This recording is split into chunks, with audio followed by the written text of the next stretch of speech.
मीठे खाद्य पदार्थों में शहद एक ऐसा आहार है जो शरीर में तुरंत ऊर्जा बढ़ाने का एक प्राकृतिक स्रोत है।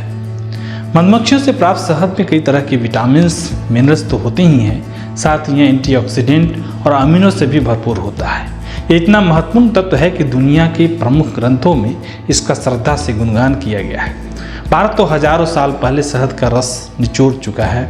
आयुर्वेद की सैकड़ों दवाओं में इसका उपयोग होता है। नमस्कार, आदाब, सत श्री अकाल, वेलकम, सुस्वागतम। आई मीडिया के सोशल मीडिया प्लेटफॉर्म पर आपका स्वागत है। लीची में मंजर निकल आए हैं, जल्द ही आप लीची के रस का भी स्वाद लेंगे, लेकिन उससे पहले हम आपको लीची के बाग की सैर कराएंगे। हम आपको लीची के शहद का भी स्वाद चखाएंगे। जी हाँ, आज हम शहद से जुड़ी रोचक बातें जानेंगे। आप हैरान होंगे कि पूरी दुनिया में शहद ही एक ऐसा आहार है जो कीट द्वारा तैयार किया जाता है और कीट और मनुष्यों द्वारा खाया जा सकता है। ऐसा खाद्य पदार्थ दुनिया में कोई और नहीं है। इस पृथ्वी पर जब मनुष्य का जन्म हुआ तो उसके लिए मिठास का सबसे विश्वसनीय स्रोत शहद ही था। आप यह जानकर हैरान रह जाएंगे कि मधुमक्खियों को 1 पाउंड शहद पाने के लिए करीब 20 लाख फूलों से पराग जुटाना पड़ता है। इसके लिए उनकी उड़ान हजारों किलोमीटर तक होती है। मनुष्य सहित सभी जानवर शहद का स्वाद चख सकते हैं, लेकिन बिल्लियां उसका स्वाद नहीं ले सकती क्योंकि उनके पास टेस्ट रिसेप्टर की कमी होती है। शहद जीवन में इतना महत्वपूर्ण है कि जब बच्चा पैदा होता है तो उसे शहद चटाया जाता है और जब मनुष्य मरता है तो उसके मुंह में शहद डाला जाता है।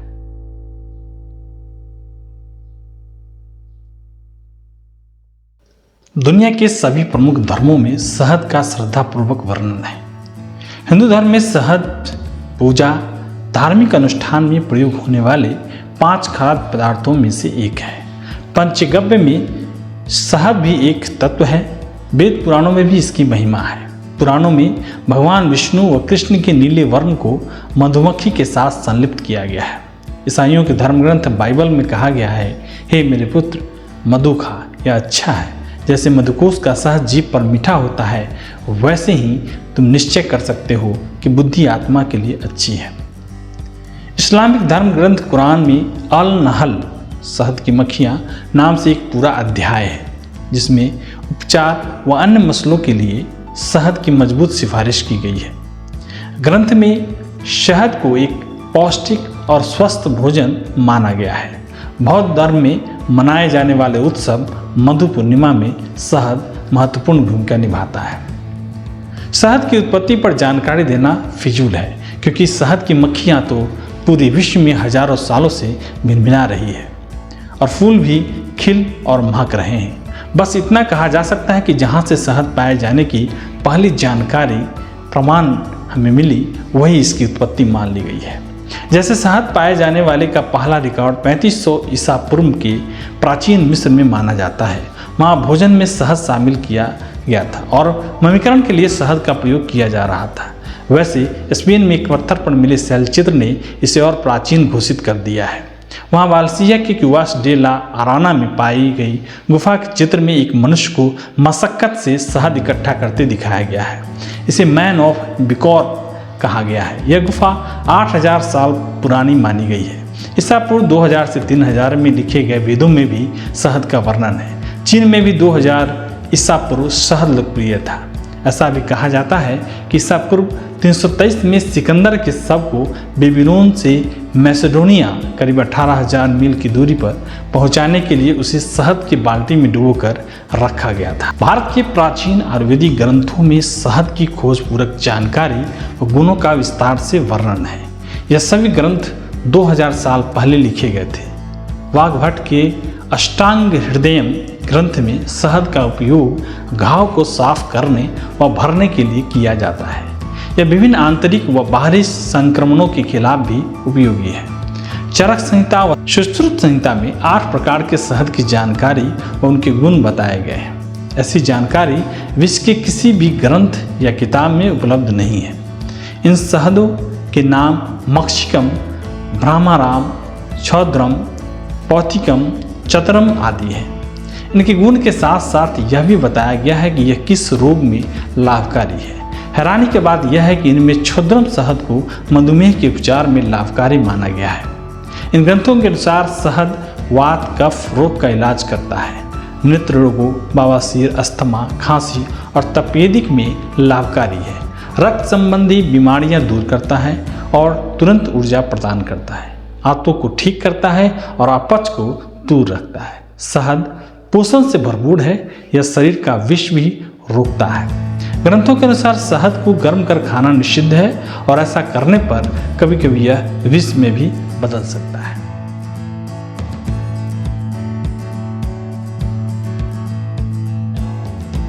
अब बात बिहार की। बिहार के मुजफ्फरपुर में लीची के शहद का उत्पादन बड़े पैमाने पर होता है। मुजफ्फरपुर में करीब 50,000 मधुमक्खी पालक शहद उत्पादन से जुड़े हैं। लीची से शहद निकालने का समय बमुश्किल 15 से 20 दिनों का होता है।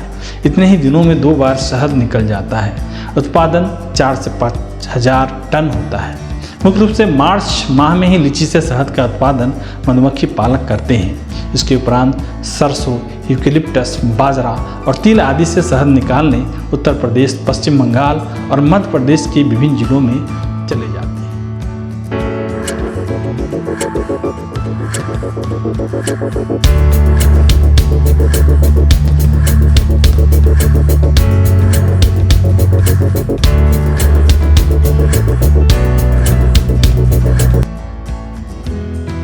मेहनत का फल मीठा होता है, यह कहावत शहद पर बिल्कुल सटीक बैठती है। एक बूंद शहद पाने के लिए एक छोटी सी मधुमक्खी को कितनी मेहनत करनी पड़ती है, इसका अंदाजा तो केवल मधुमक्खी को ही हो सकता है।